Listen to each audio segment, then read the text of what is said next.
Shalom, shalom, shalom, shalom. First and foremost, I'm going to give all praises and glory unto Yahweh, by Hashem, Yahweh Shai, by Hashem, Rakakadash. Yahweh is who we call God or Jehovah. Yahweh means he is, he exists. Salakia and Yahweh Shai is who we call Jesus Christ. Yahweh Shai means he saves, he delivers. And double honor to the apostles and elders, great millstone. And salutation to all the archangels that's pushing the truth. All cutting raw. We can let him to third come astrology. This is brother kind of knock from the GMS Miami Camp with another lesson going into the different weather patterns in America. All right, speaking in America, you have heat in certain parts of America. You have floods in certain parts, or rain in certain parts of America. And the Lord is plaguing this earth, but plaguing also America. All right, he said he shall bring the plagues of Egypt. All right, and also and just plague her, and plague the foundation thereof, dealing with the crops or agriculture. All right, because the Lord is going to bring a famine upon the earth. All right, a famine, and especially a famine here in Babylon as well. But this is going to be a global famine. All right, but this is got two videos. Lord willing, this is edifying. Couple features that we're going to go over in the week ahead that's going to be dominating our weather setups. Overall, we got the ridge of high pressure that's locked over a good part of the northwest and the western regions, but this persistent northwest flow has been alive and prevalent, and that's been inundating the state of... So I put this on airplane mode. I'm gonna have to take it off. I was thinking Texas with system after system, taking advantage of the abundant amount of Gulf moisture it's able to tap into, and then yet we had another MCV, a mesoscale convective complex, blow up in the overnight hours, and unfortunately left another 6, 10, even a foot of rain in some spots. But then it's also been very wet along the East Coast and along the Carolinas, much of the Mid-Atlantic, and yet there's more increased water vapor. The Lord is visiting the earth that he created. Region later this afternoon into the evening time frame. Then further south, we have a little tropical feature that we got to keep our eye on. This is an area of low pressure. It's a wave that's going to be coming across Florida and eventually get into the southeastern portions of the Gulf. So overall, here's the setup. We've got the ridge of high pressure out west. We've got another little ridge out here on the southeast. Look at this steady stream. This is deep tropical moisture. And that's one of the reasons why our water content values have been so high. You had little to no cap in place, and that produced some of those 2 and 3 inch per hour rainfall rates and left the devastating flooding in its wake. But you can also see there's another feature further to the north. This one's going to impact areas of the Mid-Atlantic later into the afternoon, into the evening time frame, with more heavy rain for them. And then, of course, we've got the little tropical feature, the wave that's going to be moving across the state of Florida and eventually head into the Gulf Coast region. So overall, the breakdown of the heat advisories and the overall extreme heat watches are going to be locked over a good part of northern California, much of Nevada, getting into portions of the Pacific Northwest. The heat really cranks. We've got the flood watches continuing for central Texas, portions of East Texas as well, and then we have a renewed flood watch for areas into Virginia, into the DC region, as well as into upstate New York, back into getting into Pennsylvania this afternoon. So overall, here's the overall setup over the next 24 hours. We've got, unfortunately, more heavy rain that could spark renewed generation of showers and thunderstorms and some flash flooding possible continuing for them. And we have the increased water vapor that's going to be impacting a good part of the Mid-Atlantic and portions of the areas into Virginia. We also have another piece of energy that's going to be impacting portions of Missouri, back into Illinois, as well as in portions of Indiana. And of course, the monsoonal flow has been alive and prevalent for a good part of New Mexico, but actually not into Arizona. So overall, as we head into tomorrow, it's kind of going to be a similar setup as of today. You've got the ridge of high pressure.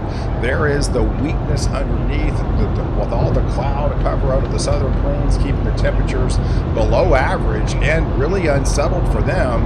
But notice the blue over the top. That is a pretty strong cold front just waiting on its wing and a trigger to head southbound. And I do feel it's going to be starting to head southbound as we head into Wednesday, and especially into Thursday. It's actually going to feel really nice up there in the Dakotas and portions of Wyoming and Montana.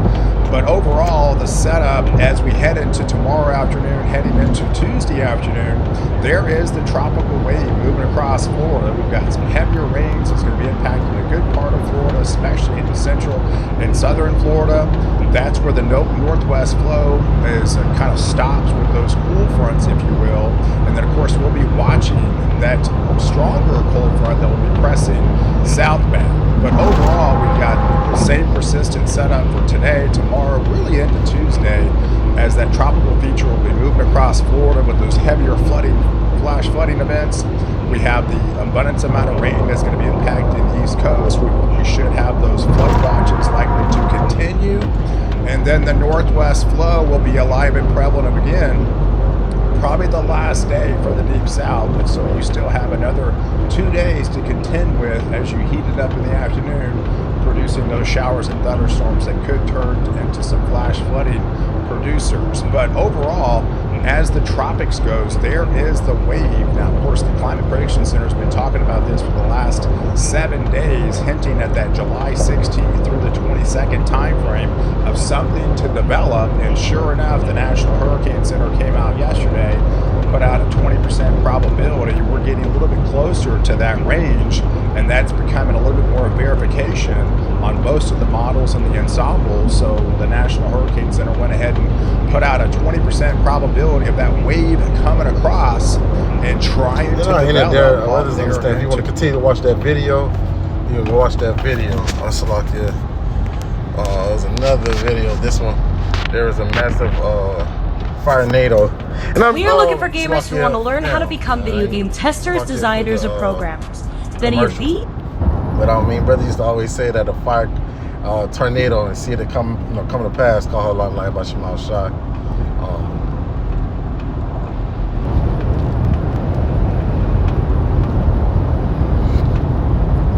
It's 2 minutes. We got to give all praises to Yahweh by Shemal Shai, that you see these prophecies come to pass in your time. All right, I might start that. I was not going to start. I was not even thinking of bringing out that precept. Matthews, I believe there's Matthews 13, I believe. Best in your eyes that you can see. And then we'll just go to the precepts I already had in mind. So hopefully this is edifying again. We're going to watch a little bit more of this Firenado.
Let's get it. So let's go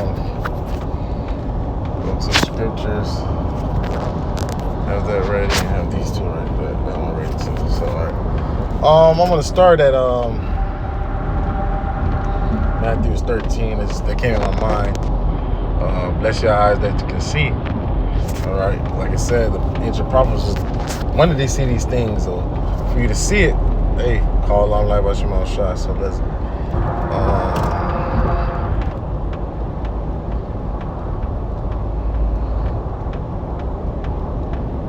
straight to the point. So Matthew 13 in the KJV. But blessed are your eyes, for they see, and your ears, for they hear. So you got to give all praise to Yahweh Shema Shah, because a lot of people that can't see or hear and understand these prophecies. For verily I say unto you that many prophets and righteous men have desired to see those things which ye see, the end manifesting itself, and have not seen them, and to hear those things which ye hear, and have not heard them. Hear ye therefore the parable. So that's going into something else. But I'll read the NLT 16. But blessed are your eyes because you see, and your ears because you hear. I tell you the truth, many prophets and righteous men long to see what you see. See, the end of this age, or this end of the wicked ruling. All right, the end of the fulfillment of the Gentiles. All right, long to see what you see, but they didn't see it, and they long to hear what you hear, but they did not hear it. So, call halam like Yahweh Shema Shai. All right, call halam like Yahweh Shema Shai, seeing that the end is manifesting itself. So I want to go into. Gotta go here for the Apocrypha. Second Ezra. It's some point in the Second Ezra that I quoted on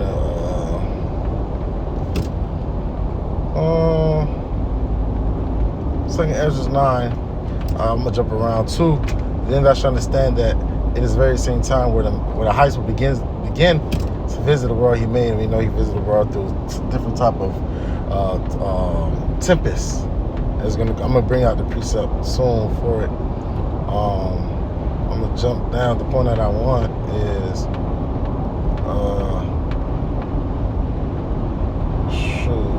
5. For like as all that is made in this world have a beginning and an end, and the end is manifest. So the end is manifested. All right, 6. Even so, times the highest have plain beginnings and wonders, and powerful works, and endings affecting signs. See, so the Lord got signs out here for us to pinpoint where the first verse. You have time to read the verse, measure time. I'll read it. Jump up the one again, Salakia. He answered me then and said, measure thou the time diligently in itself, and when thou seest part of the signs past, which I have told you before. So how we measure the times diligently in itself is by the scripture. The scriptures are the measuring rod, are the ruler, where you can gauge of where we at. And seeing the signs that we read, that Yahweh Shah told us in Matthew 24th chapter, coming to pass, we understand that we at the end of this eon or age, the rulership of Esau, Edom. So I want to go to 2nd Ezra 16, I believe. Is it 16 or is it 15? Well, I'm thinking, I think it's probably 15. 15. Salakia. There we go. 2nd Ezra 15 and 11. I will bring them with a mighty hand and a stretched out arm, the elect, and smite Egypt with the plagues before, and destroy all land thereof. And that's what the Lord is doing. Modern day Egypt is Babylon, the great America. All right. Egypt shall mourn, and the foundation shall be smitten with plagues and punishment. That's what the Lord is bringing, plagues and punishment that God shall bring upon it. They that till the ground shall mourn, for their seed shall fail through the black sea of hell, and with fearful consolation. And that's what we see is coming to pass right now in Babylon, the great America, all over the world. All right, but right now, speaking of the weather, catastrophic weather that's happening in America. All right. So let's go back to the blue letter. Let's go to Isaiah, and get ended there. Isaiah 28. Isaiah 28:2. Behold, the Lord have a mighty and a strong one, which as the tempest of hell and destroying storms, as flood and mighty waters overflow, and shall cast down unto the earth with his hand. So it's the Lord that's doing these things. The Lord is in control. All right. So Isaiah 29 and 6. Thou shalt be visited of Yahweh a host with thunder, earthquake, great noise, with storm, tempest, and flame, devouring fire. And that's what you see. The Lord is bringing judgment and plagues and punishment upon this place. All right, for the wickedness that it that it pushed, the wickedness that it have committed. So I hope this was edifying.